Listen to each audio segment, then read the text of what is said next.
You're listening to the Gender Reveal Party podcast. I'm your host, Jay Pryor. This isn't your usual gender reveal party. There will be no baby sex parts. This is the real reveal, where we reveal gender through stories of brave humans willing to share their lived experience. Enjoy the listening. I sure enjoy making it. Hi, and welcome back to the Gender Reveal Party podcast. I'm your host again, Jay Pryor, and today I'm with a new friend. Her name is Katie Dixon. Welcome to the show, Katie. Hey, how are you today? I'm good. It's so nice to meet you really for the first time. We've been on the call together for about 5 minutes, right?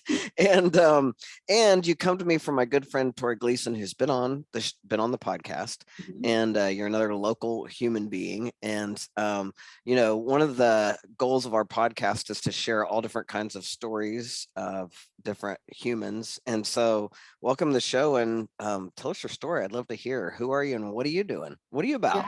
Yeah. What do you enjoy in life? That's a good question too. That's such a loaded question. Yeah. I know, right? So where to start? So I'm Katie Dixon. Just like you said, Jay, and my pronouns are she, they.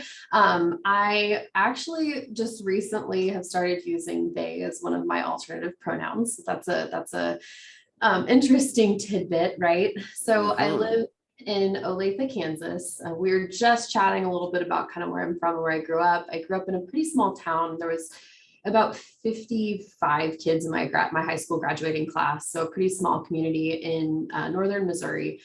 Relocated to Kansas, several years ago. I have a 15-year-old son. So I had my son 7 days after I turned 18. And he's awesome. His name's Quentin. I have a partner who we cohabitate together. His name's Brandon. My son goes to Olathe North. I have 3 dogs and a cat. So we're busy. I like to say that I'm kind of an activist. So that I shied away from that term for a while, but then I've come to embrace it, right? Because that can mean a lot of different things.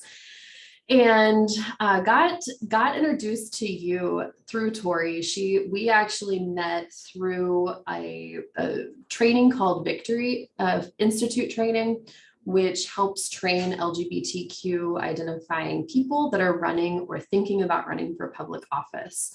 So a piece of my story was that I ran for state house in 2020 here in Olathe, and I lost by 200 votes. So as an openly out person running in Olathe, the kind of voting demographics of Olathe are traditionally very let's put it this way. We don't have any openly out people. Brandon Woodard, I think, has like a slice of Olathe that he helps represent, but I think it's about 500 people. So it's just kind of a historically tough place. So even though that was a loss, I still consider it a win. So I'll just kind of open it up there, and you could ask what you want.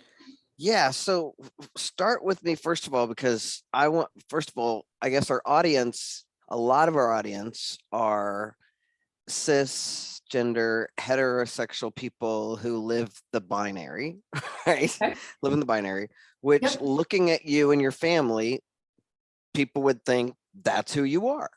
Yeah. Right. Yeah. And so when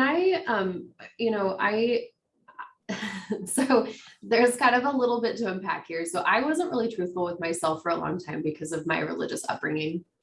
And so, because I identify as pansexual, and because which I like to say is, if you're living in a binary world, this is just kind of my personal definition that I tell people, and there's male or female. Well, if you can consider that spectrum to be more of a spectrum instead of binary, my physical attraction is kind of all along that spectrum.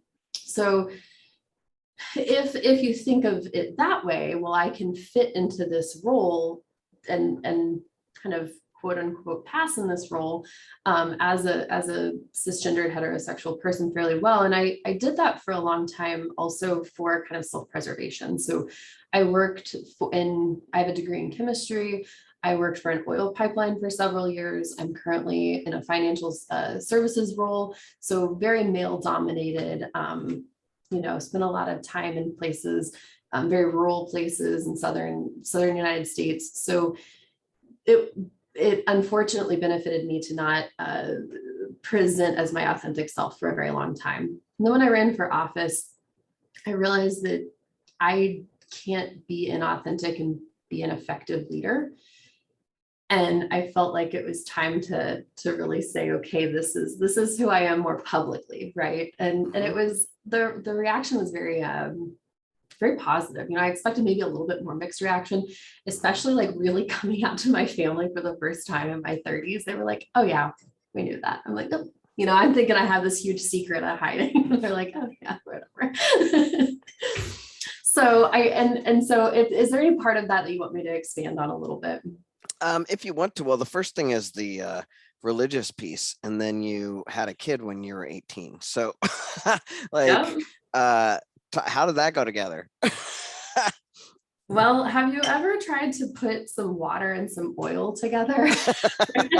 And I think that in my religious journey, I don't know if it's, I don't want to compare it to anybody else's, but I hear a lot of similarities where with other people who've decided to share their story with me, that growing up, it was really traumatic because you felt like you were just destined through no fault of your own to not go to heaven, right? So I grew up Catholic, and I got kicked out of Sunday school for asking questions the Sunday school teacher didn't want to answer, and not in an antagonistic way, in a way that I was really seeking answers. And so I felt like that disenchantment happened a little early on, just because I thought, man, why are we condemning certain people? I don't understand, especially when like part of me identified with different groups that we were condemning.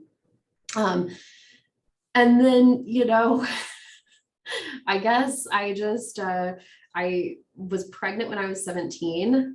Part of that, that is really something that's, and I'll get a little bit political here because I can't help it. Part of what solidified really being pro-choice for me, or treating abortion as healthcare. I decided that an abortion was not what I was going to do. And I love my son. He's 15. He's awesome. He's a fantastically smart and sassy child, right? I raised him. What would I expect? But that was tough, right? All those things were tough to reconcile and to coexist with all of this. And so I felt a lot of tumultuousness, right? Like I'm trying to identify, or trying to at least outwardly present as like, religious, or there's this. I mean, I was going to be a nun for a while. Like I went to the, convent to study. And so I feel like I've spent a lot of my life really trying to figure out where I fit in, and not necessarily having that piece to fit in. And finally saying, okay, I can't pretend anymore. And it's been very freeing and very, I've met so many just authentic and genuine people. Yeah. Yeah. And so one of the things that I like to unpack for our audience sometimes, because we focus a lot on gender. And when we're talking about being pansexual, we're talking about relationship orientation, right? Mm-hmm. And so the coolest thing about being pansexual is that fluidity, right? So one of the things I like to talk about is that I think there's a big distinction between relationship orientation and sexual orientation. Right, because I can have sex with anybody.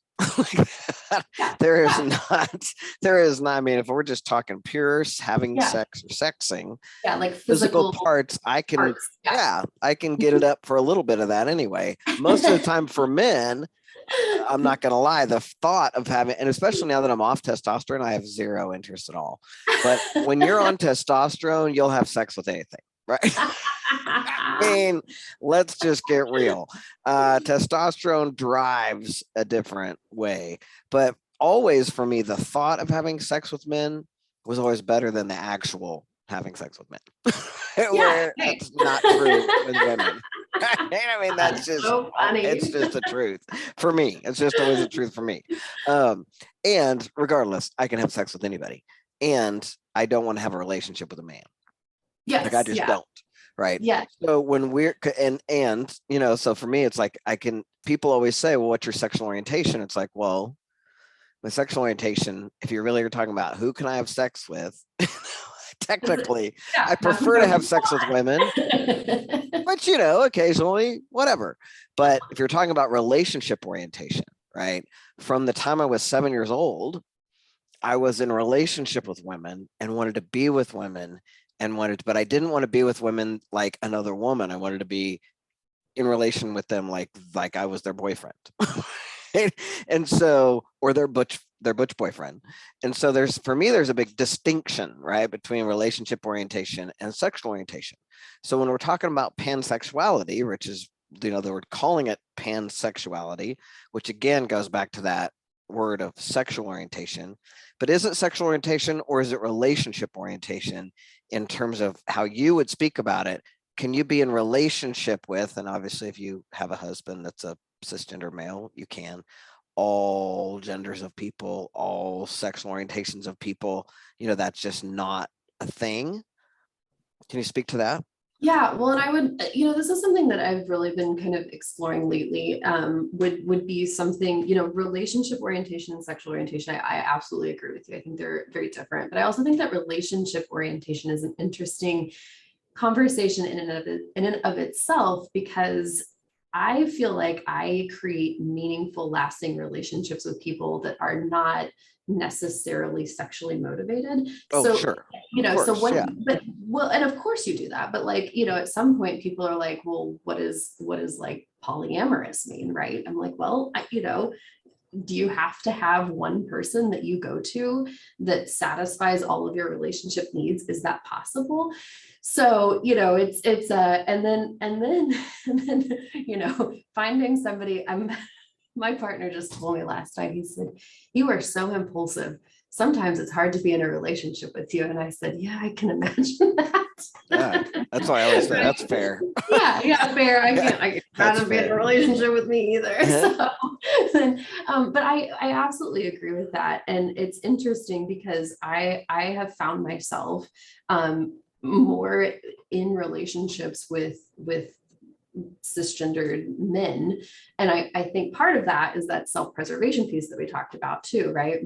Mm-hmm. And then I think the other part of this, honestly, is that, through some recent therapy, I've realized, I have, I may not be, I have a little gender fluidity, and I bring a lot of masculine, what I think some people would consider masculine energy. And I think I relate more. So I don't know. I may be not necessarily scientific over here. And I'm in the process. I think the other thing is, it's really interesting as you are open, as I am open to being truthful and authentic, and looking at myself without judgment and without like preconceived notions. Sure. More ideas are coming, not more ideas are coming to me. I'm just more open to exploring things in a way that doesn't feel icky. Mm-hmm. I'm like, what does that mean? Why is that? Or how is that? Or what, and even when I ran for office in 2020, I said I was bisexual because, to be blunt with you, I didn't really quite understand the difference between bisexual and pansexual. Now, once I was like, oh, that's the difference. No, I'm definitely not that. Right. It's interesting. I don't know if you've had that experience too, though, where once you kind of let that wall down, it's interesting what comes to you. I don't know. Yeah, 100%. Well, and also for me anyway, I'm always on a journey, and from the beginning of my own self-loathing, I've been on a journey of constantly expanding my love for myself. And the more I expand my love for myself, then the more aware I have of what it is for me to be authentic. I've had to come out a gajillion times. I started out as a lesbian, I just went, I'm keep coming out over and over again. My pronouns are them now. They're like, what? Yeah, but I hope I do. And I hope I can give other people the space to change and move and flow. And, God forbid somebody stays that same person that you marry. You know what I mean? I want my wife to grow. I want to grow with her. And for me, that's what monogamy is about, So, I think it's important for our audience, especially to unpack the difference, since you said it, the difference between bisexual and pansexual. Do you want to speak to that? I can for a while, and then you can add in, what you've heard. So for me personally, the main word in bisexual is bi, right? That it really, to me, it indicates that there are two genders that you're attracted to, male and female. And I just feel like that binary is, I mean, obviously, if I'm gender fluid, the binary doesn't really fit for me anyway. Right. But that is just, there are so many people that from a sexual orientation standpoint that I would look at and say, oh, you're attractive. And, I've even had people that say, well, since you're in a long-term relationship, why does it even matter? Well, do you stop, does cisgendered heterosexual people stop being attracted to the opposite gender when they're married or in a relationship? No, that's silly, right? Like that's denying human nature or something, right? Like, oh, I'm never going to be attracted to somebody ever again.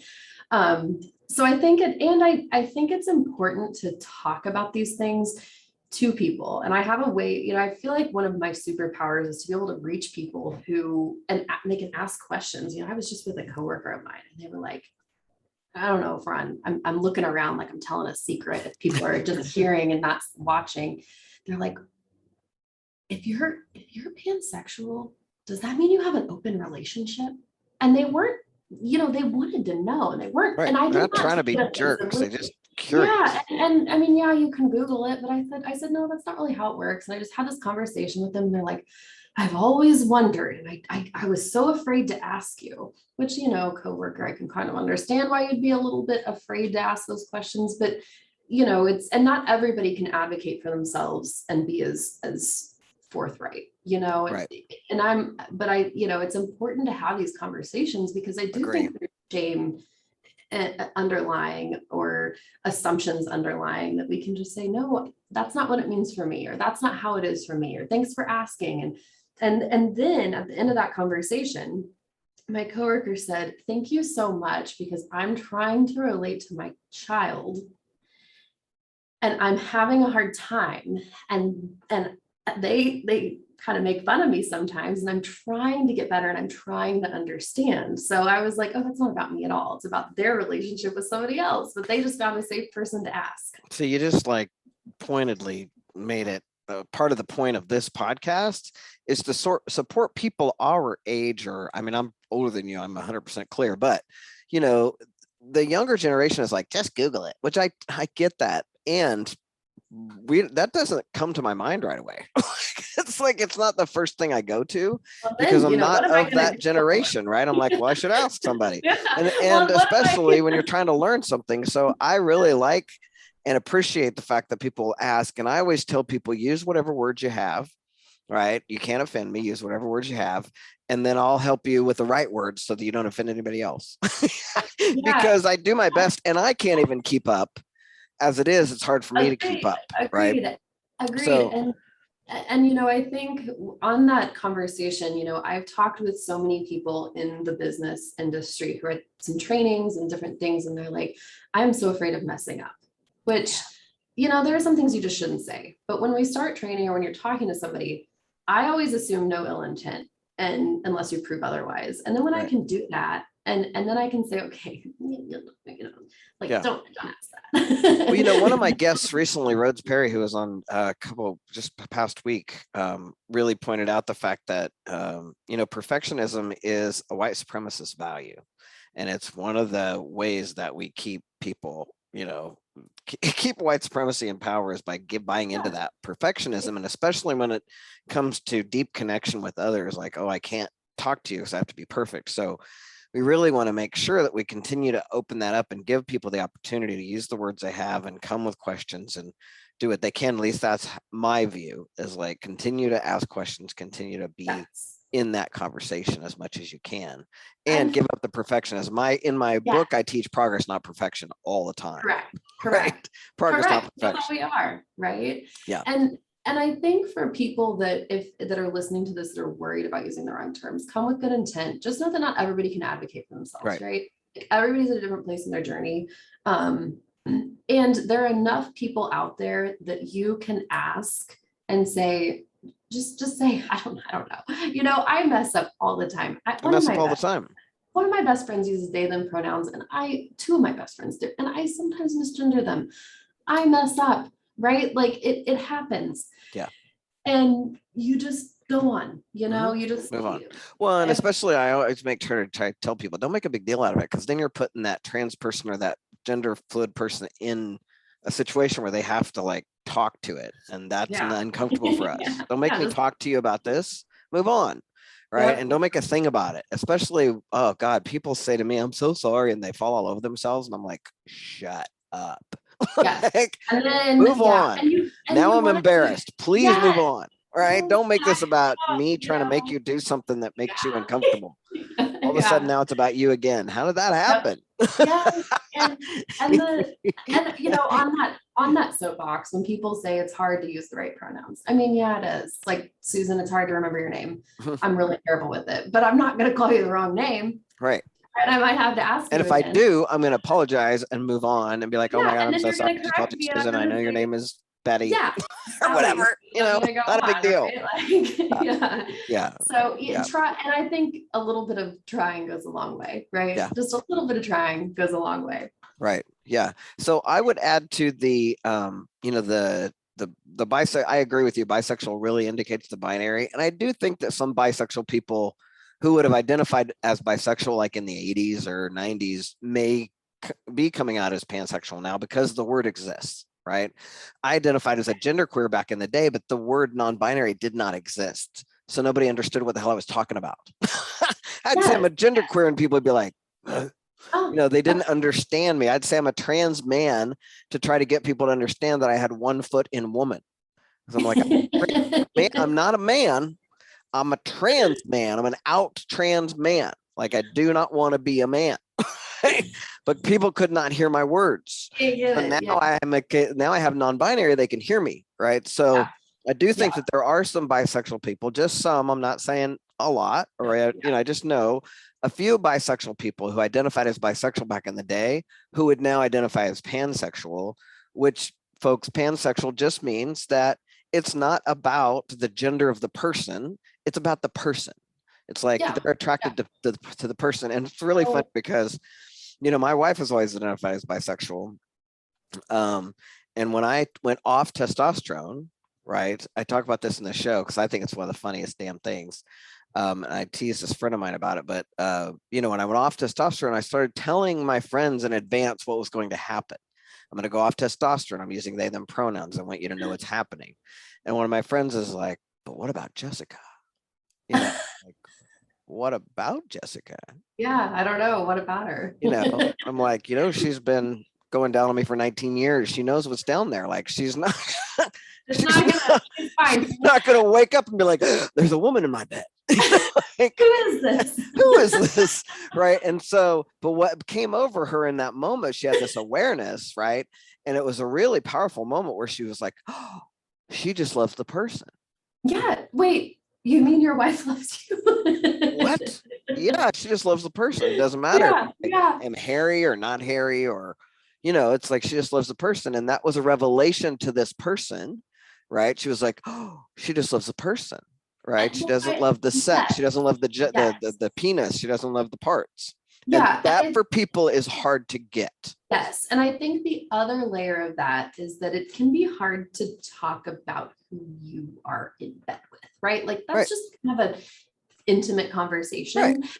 And it can make people uncomfortable. So, you know, again, trying to explain things without being like, you know, here's my entire, and it's not, you know, if I'm going to tell you who I'm in bed with, it's not just me consenting to that, it's the other person having to consent too. And so, you know, that's it gets a little blurry there, right? Well, and that's why I think it's important to unpack that it's a relationship orientation versus a sexual orientation, because my 12-year-old and their friends who are all identifying as pansexual, right?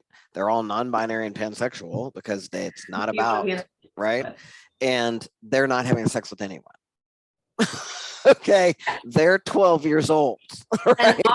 But they're talking about how it doesn't matter for them. It's about the person that they're interested in spending time with, engaging with, being girlfriend with, boyfriend with, non-binary friend with, whatever you want to call it, friendly with. And that, they're not having sex. For sure. And then I think that oftentimes as adults, we're like, well, what about the sex? I mean, that's why, trans people get asked, well, what about your surgeries all the time, right? Like our brains are like, what about that? Yeah, And I don't know that it's about the okay. sex. I think it's more about the gender because, people want to know what's in my pants. Yeah, but that's where brains go, right? So we have to just be Right. cautious. I think Yes. Oh, I agree. general I people agree. be cautious about like,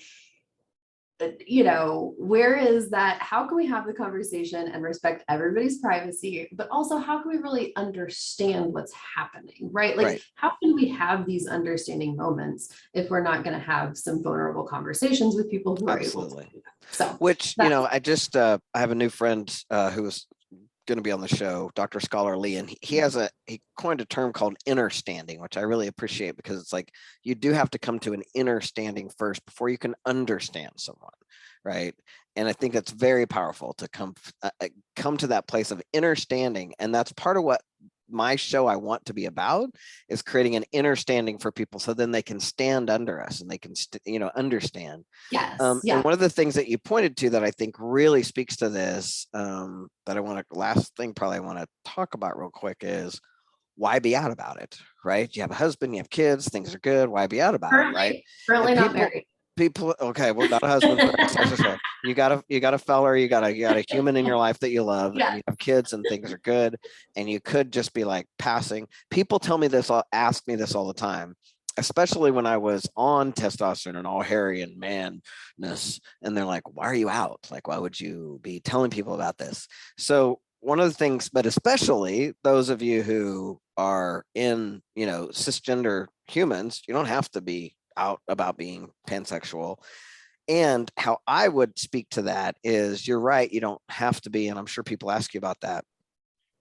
And again, like if you belong to a community that in your soul, in your heart, if you have an understanding of that, then there is a call to stand up for and be that. And I really appreciate those allies that are also part of the community, but they're also an ally to the trans community, to the rest of us, right? Because you do have some privilege in your cisgenderedness, right? Yes. There is some privilege, and in your whiteness, in your white Yes. cisgenderedness, you have some privilege that also, as a part of our community, you stand under us. And for me, that is so important and so powerful because, we on the show, we've talked about a lot of trans people do not feel supported by the rest of the LGBTQ community. We do not feel like LGB has our back, I appreciate people who like you who are like, hey, I'm pansexual and I'm part of your community. And so I'm going to stand up. And I will say this too, I've exploited that privilege, until I felt safe enough to be in a place to not, so it exists. But also I think it makes me a powerful ally because again, I still think my superpower is reaching out to people, right? And creating that I need to get that understanding. I need a little more research on that, but to get that feeling, because at the end of the day, we're just all in this together, right? Everybody's just trying to live their life. We're trying to live our best life. And for me to be truthful with myself and truthful with other people was like a form of release, right? Yes. It was like, nope, this is just it. And this is who I am. The power of coming out, man. It's so powerful. Yeah. And somebody who has never been in a position to go through that probably doesn't resonate with it. You just don't resonate with it. And I think it's fundamentally changed me, who I am, because I've always been the same person, but I gave myself permission just to not care and be unapologetically me. Yeah. And that's just changed me, right? Like, at the end of the day, I'm still Katie. I still grew up and did all these things and, navigated the world, and I would have still had a great life, I'm sure, if I never was able to publicly say, hey, this is who I am. But it changed how I think about myself. Yeah. So, and the permissions I allowed myself. I don't know if that makes any sense. I'm sure. No, it's 100% makes sense. I mean, I'm a coach, and the other work that I do is all about becoming, having a knowing of our higher self and being able to come from that place and be self-aware. And one of the things I'm 100% clear about is that our own self-expression, even though people may not have to, some of us have to, that those of us who are like trans some of us have to have trauma or really come up against the grain to be able to Yeah. be our authentic self. And everybody has the experience of hiding their light under a bushel, right? Everybody has the experience of giving Yep. up on themselves or selling out on something. Even, I tell my clients, how many of you wanted to be a musician and you quit because it got too hard, right? And then you gave up on yourself, or everybody has sold out on themselves, and Yes. everybody hides parts of themselves to fit in or to make and underestimated look good. themselves. And they underestimate themselves. And so it's like, I think everybody can relate to the experience of, not everybody, but I hope you can. I hope people who are listening will consider what in your life might not be so popular, but it's really who you are. And it might be something that you need to do or be in order to be your most authentic self. So that's brilliant. I'd love that. Yeah. Before you go, is there, sorry. I just want to say, we're all in this together and we can all be allies. And I hate that you have expressed that you don't often feel that you're, supported by other people or the community, not you in general. Right. And that's what I would impress upon people is that, there is still just a lot of grinding that goes on that we've got to do. Right. Yeah. And we just all lift each other up. Let's come from a place of acceptance and promotion instead of a place of and I see this. It's not a competition. Exactly. But I see this with generational things, both in the queer community and in just in life, where it's like, it's so interesting because the boomers and the Gen Xers, especially, who have raised children, have this idea that, damn it, they don't know how to work. Those kids don't know how to work. Those kids don't know what it's like to have to work and to do all this stuff, right? But then they spent their whole lives making sure that those kids didn't know how to work.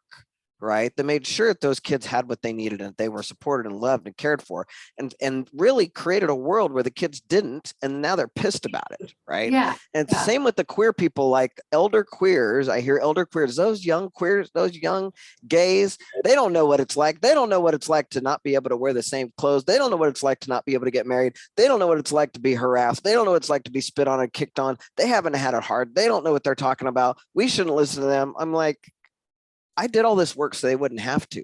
And this is why I've been doing this work, so that those kids don't have to have gone through the shit I went through. Exactly. Come on, people. Nobody Let's be celebrating this. Let's celebrate that they don't have to hit bottom or be devastated or suicidal to come out. Right. Yeah. Yes. Yes. And comparing trauma never wins. Now, let's not one up our trauma. No, it's nice. It is nice to have people to be able to share with and to be able to relate to, especially in with some traumatic things. But we're never going to win by saying, well, you had to go through that. Well, guess what I went through? I walked uphill 2 miles to go to school. Jay. Agree. Right. But it's kind of a thing that I think it's kind of a human phenomenon to feel like I'm paving this way for you to be smooth, but boy, I'm pissed at you that you have a smooth road. It doesn't make any sense, but it just seems to be a thing. Really interesting. Yeah. So, Katie, thanks for coming on our show. It's been a great conversation. I'm thinking, I hope this anyway, that's Pride Month while we're releasing this, because I really want to highlight different pieces of the LGBTQIA during Pride. It's coming up quick. So tell us if there's any last thoughts you have, and where can we find you if people want to talk to you? Yeah. No last thoughts. Just thank you so much. I'm really excited for this Pride Month. I hope that it's going to be, again, coming out publicly in 2020. We kind of missed, what was Pride then? I don't know. We were just like hiding in our houses or something. So right. I'm really excited. And you could find me on I am like the most boring person from a social media standpoint. Twitter makes me feel like I'm going to lose my mind. So I'm on LinkedIn, I'm on Facebook. You can email me. I don't know. You can put my contact information in the. I would. They can find me on LinkedIn though. Yeah, you can put me on LinkedIn. Message me. I'll give them my junk email. Right. I still check it. So that's where you can find me. Keep up the good work, Jay. Thank you so much. Thank you. It's exciting to help give people a voice and to help have people to give people a safe place to be able to connect and talk about some of these things is just super important, right? Yeah. Yeah. And we all live, we learn through our stories, and thanks for telling your story. I really appreciate it. For those of you who are listening, if you haven't subscribed already, if you're watching on YouTube, a lot of you are watching without subscribing, hit the subscribe button and tell all your friends. And if you're listening, thanks for listening. And all of you, love you. Bye.